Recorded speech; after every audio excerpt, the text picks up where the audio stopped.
back after listening to Kris's long-range forecast. You're going to want to plan your entire summer.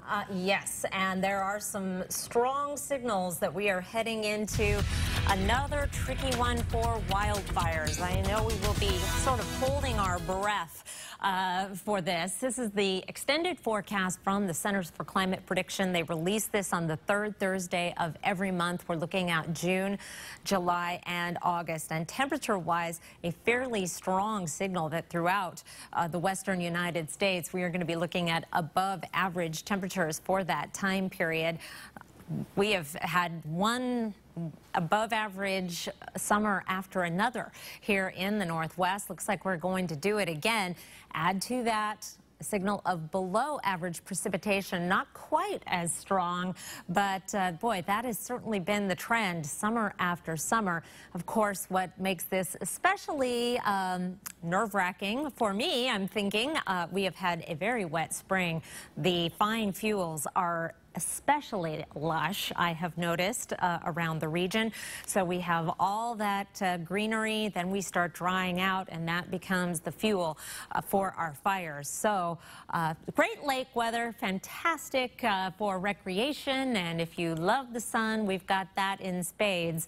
But we may have to be as careful as ever with fires. Here's a look at our Doppler radar right now, and we are putting down a fair amount of precipitation. The thunderstorm activity is starting to taper off as our air mass stabilizes and we lose our daytime heating, but we are still bringing in some pretty heavy rain into the Spokane area, and we've already had more than a ½ inch today. Meanwhile, hopefully start drying out a little bit through the Northeast Mountains and the Okanagan areas, but we'll keep a chance of showers going overnight and through the day tomorrow and even through Saturday morning.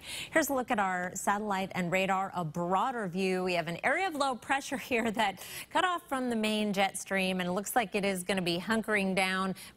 Add to that some systems dropping out of Canada, some fine details rotating through this area of low pressure, and that will all add up to keep things unsettled through Saturday before we start drying out a little bit heading into Sunday and warming up too.